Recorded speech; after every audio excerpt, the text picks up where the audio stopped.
पाओगे तुम मेरा दिल तोड़ के, चैन ना पाओगे तुम मेरा दिल तोड़ के, चैन ना पाओगे तुम मेरा दिल तोड़ के। मैंने तुझे अपना माना, तूने मुझे अपना मानी, बेवफाई करने में रह गई यूं दीवानी, लूट लिया हद जाई दिल मेरा तोड़ के,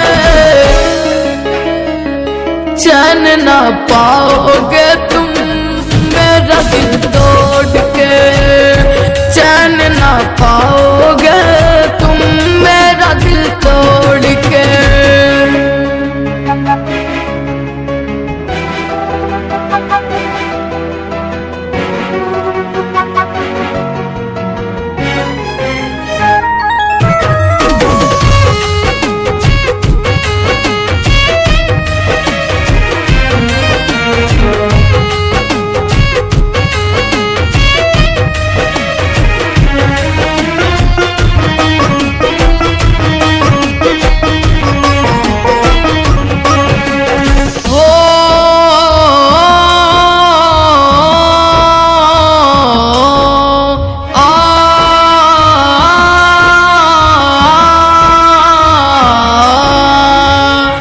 बेशरम है तू बेवफाई कर गई हमसे, प्यार को समझा तूने खेल जो खेला हमसे।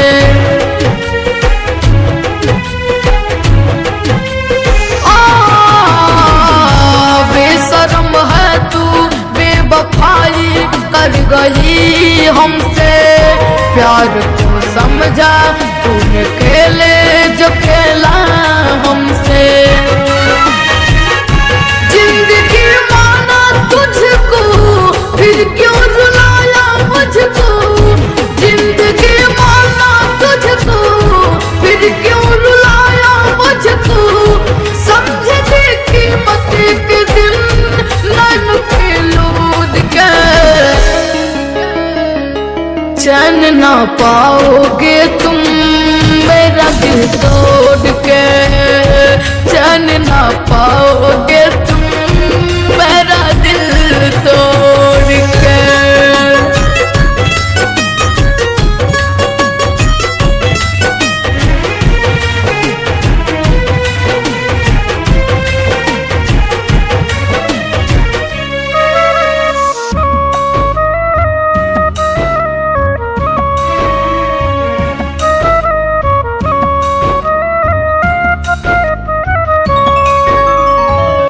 ये खता हमसे हुई तुमको मैंने जाना कभी, प्यार जन्नत है यहाँ लोग कहते हैं सभी।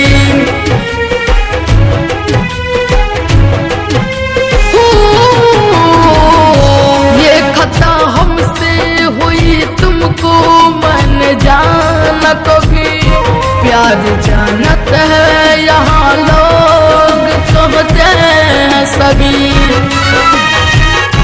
देखा क्या क्या मैंने सपना बताए कैसे, देखा क्या क्या मैंने सपना बताए कैसे, गैर की हो गई तुम अपनों को छोड़ के,